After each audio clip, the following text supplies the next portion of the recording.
தீபம் விளக்கேற்றும் எண்ணெய், ஒரு தெய்வீக அனுபவம். பக்தி கிளிக்ஸ் ஆன்மீக அன்பர்களே, என்னுடைய அன்பான ஆசீர்வாதத்தை தெரிவித்துக் கொள்கின்றேன். அந்த வகையில் பார்க்கும் பொழுது பக்தி கிளிக்ஸை பொறுத்த வரைக்கும் சோழி பிரசனம் என்று சொல்லக்கூடிய ஒரு அற்புதமான நிலையை உங்கள் நலன் பொருட்டே நான் பேசி வருகின்றேன். குறிப்பாக மாத பலன்கள், சோழி பிரசனத்துடைய மாத பலன். இந்த மாதத்தை பொறுத்த வரைக்கும் ஆனி மாதம்.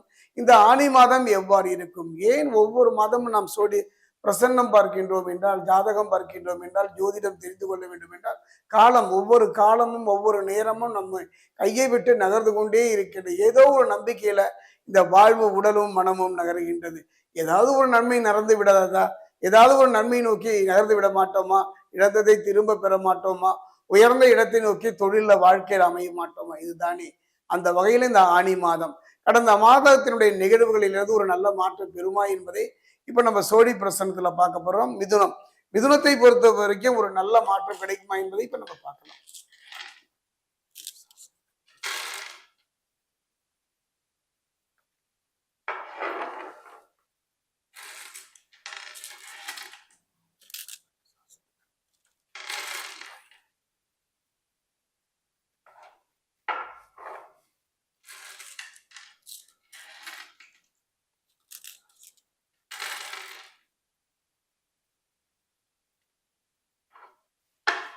மிதுனராசி அன்பர்களே, அருமையான ஒரு காலகட்டம் என்றுதான் சொல்லுவேன்.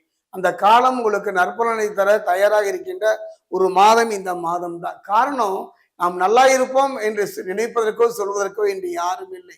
உறவுகளுக்கு கூட பாத்தீங்கன்னா படுத்த மரத்தில் படுத்திருக்கின்ற படத்தை நோக்கி நகர்வதை போல்தான் இருக்கின்றது. அந்த வகையில பார்க்கும் போது மிதுனராசிக்காரர்களே, இந்த மாதம் ஒரு நல்ல மாற்றத்தை தரக்கூடிய ஒரு மாதமாக அமையும். குறிப்பா அப்பா பிள்ளைகளுக்கு இருந்து வந்து அந்த கசப்பு உணர்வுகள் மாறும். தொழில ஒரு நல்ல முன்னேற்றம் ஏற்படும். அதே நேரத்துல தொழில கவனமாக இருக்கக்கூடிய ஒரு மாதம் இது.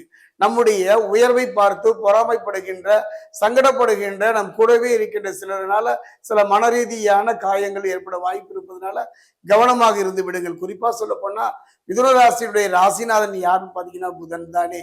பொன் கிடைத்தாலும் புதன் கிடைக்காது என்று சொல்லுவார்கள். அந்த வகையில ஒரு நல்ல ஒரு மாற்றம். கலங்கித்தான் போய்விட்டீர்கள் கடந்த காலங்கள். அந்த கலக்கத்தை மாறுகின்ற ஒரு காலமாக புதன் ஜென்மத்திலேயே ஆட்சி. அதே நேரத்துல பாத்தீங்கன்னா 2ல குரு பகவான் உச்சம் பெறுகின்றார்கள். தொழில் ஸ்தானத்தை பொறுத்தவரை தொழில் ஸ்தானாதிபதி என்று சொல்லக்கூடிய ஸ்தானாதிபதியே பார்க்கிறாருங்க. அது பெரிய ஒரு விஷயம். தொழில் ஸ்தானத்தை தொழில் ஸ்தானாதிபதியே பார்க்கின்றதுனால என்ன நடக்கும்? அற்புதம் தான் என்று சொல்லுவேன்.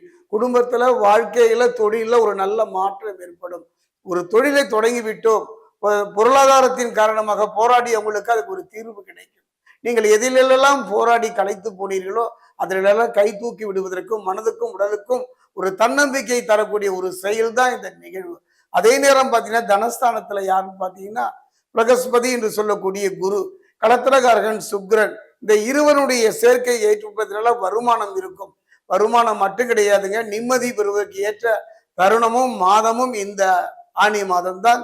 மிதுன ராசிக்கு, கடகராசி ஏற்படும் குரு சுக்கிரன் சேர்க்கை பிரிந்திருந்த கணவன் மனைவியில இப்போது ஒன்று சேர்கின்ற சூழ்நிலையை இந்த மிதுன ராசியிலும் ஏற்படுத்தும். அதே நேரத்துல பாத்தீங்கன்னா சொத்து சம்பந்தமான வழக்குகளில் இருந்து வந்த தீர்வு உங்கள் பக்கம் நியாயமாக திரும்புவதற்கான அற்புதமான ஒரு வழிகாட்டி. வாங்கிய கடனை அடைத்து நிம்மதி பெறுகின்ற ஒரு நல்ல தருணத்தை இந்த காலகட்டத்தில் பிறப்பீர்கள்.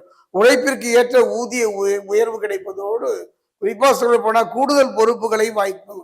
அரசு துறையில வேலை செய்து போராடிய உங்களுக்கு எல்லாம் அதாவது ஊதிய உயர்வோடு கூடிய சில இடமாற்றங்கள் ஏற்படும்.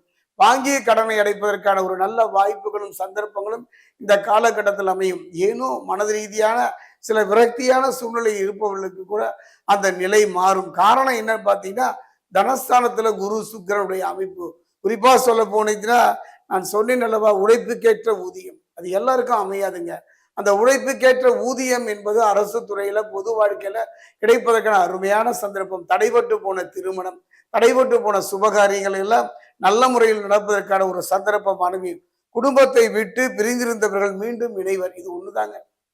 ஏதாவது குடும்பத்தை விட்டு பிரிந்திருந்த உறவாக இருக்கட்டும், கணவன் மனைவியாகட்டும், பிள்ளைகளாகட்டும், எல்லோரும் தன்னுடைய நிலையை உணர்ந்து ஒன்று சேர்கின்ற அருமையான தருணம். இது வரைக்கும் குலதெய்வத்தினுடைய அருளும் பெருமையும் தெரியாத உங்களுக்கு அந்த குலதெய்வத்தினுடைய அருமையும் பெருமையும் தெரிந்து குலதெய்வத்தை நோக்கி நகர்கின்ற ஒரு அருமையான சந்தர்ப்பம். இது நான் சொல்லித்தான் தீர வேண்டும். ஒரு மனிதன் 1000 கடவுளை வணங்கலாம், 1000 ஆலயம் நோக்கி நகரலாம். 1000 நதிகளில் நீராடலாம். ஆனா அந்த குலதெய்வம் அந்த மண்ணை மிதிச்சாலே போதுங்க. அது நம்ம 90% பிரச்சனைகளுக்கு ஒரு தீர்வு கிடைக்கும். ஒரு முறை மிதுனராசிக்காரர்கள் இந்த ஆனி மாதம் உங்க குலதெய்வம் ஆலயம் சென்று வழிபடுவது நன்று. அதே நேரத்துல பார்த்தீங்கன்னா, மிதுனராசியில் இருப்பவர்கள் மிக மிக கவனமாக தொழில் இருக்கணும். காரணம்னா திண்ணை எப்ப காலியாகும் என்று நினைக்கின்ற ஒரு நிலைதானே. அதே நேரத்துல பார்த்தீங்கன்னா, கணவன் மனைவி உறவு அது ஒரு அற்புதம். அந்த உறவை பொறுத்த வரைக்கும் சற்று கவனமாக இருந்து விடுங்கள். விட்டு கொடுத்து செல்லுங்கள். ஒருவரை மனரீதியான காயங்களை ஏற்படுத்தி கொள்ளாமல் இருந்து விட்டாலே போதும். மிதுனராசியை பொறுத்த வரைக்கும் இந்த ஆனி மாதம் ஒரு நல்ல மாற்றம், ஒரு நல்ல முன்னேற்றம் தரக்கூடிய ஒரு காலமாக இருக்கு. அதே நேரத்துல கிரகங்கள் சாதகமா இருக்கின்றன. கேது ஒருவரே சங்கடத்தை தர இருப்பதனால, சங்கடமான சில சூழ்நிலை ஏற்படக்கூடிய ஒரு சூழ்நிலை இருப்பதனால, வண்டி வாகனங்கள்ல போகும்போது பார்த்துருங்க, கவனமா இருங்க. அறிமுகம் இல்லாத மனிதர்களை உங்களுடைய அந்தரங்க விஷயங்களை பகிர்ந்துக்காம இருப்பதே நல்லது என்றுதான் சொல்கிறது.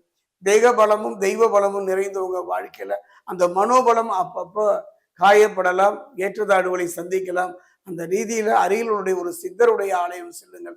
முடிந்தால் குலதெய்வ வழிபாடு மட்டுமே இந்த மாதம் முழுவதும் கடந்த கால கசப்புகளையும் பார்த்தீங்கன்னா சின்ன சின்ன பிரச்சனைகள் வரும். அந்த பிரச்சனைகள் எப்படி வருது, எதனால வருது, யாரால வருது என்று புரியாத ஒரு புதிராகவே இருக்கும்.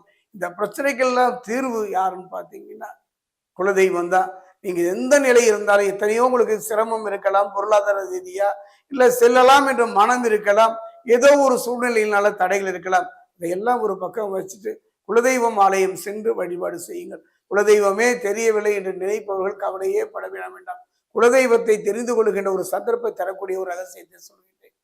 இந்த ஆனி மாதம் வரக்கூடிய பௌர்ணமி அந்த அன்று பார்த்தீங்கன்னா கரெக்டா இரவு ஒரு 10 மணிக்கு மேல வானத்தில் திரிகின்ற அந்த முழு நிலவு தான் சந்திரன் மனோகாரகன். இவன் மனம் மட்டும் சரியா இருந்தா போதும். உங்க மனம் ஏன் அடிக்கடி குழம்பி போகின்றது, மனம் ஏன் உங்கள் மனம் சஞ்சலப்படுகின்றது என்றெல்லாம் இருப்பீர்கள் அல்லவா? சந்திரனை முழு நிலவுல நீங்க தரிசனம் பண்ணுங்க. ஒரு பெரிய பட்ட பாத்திரம் எடுத்துங்க, அதுல சந்திரனுடைய பிம்பங்க தெரியும். சந்திரனை கையால பிடிக்கலன்னா முடியும்.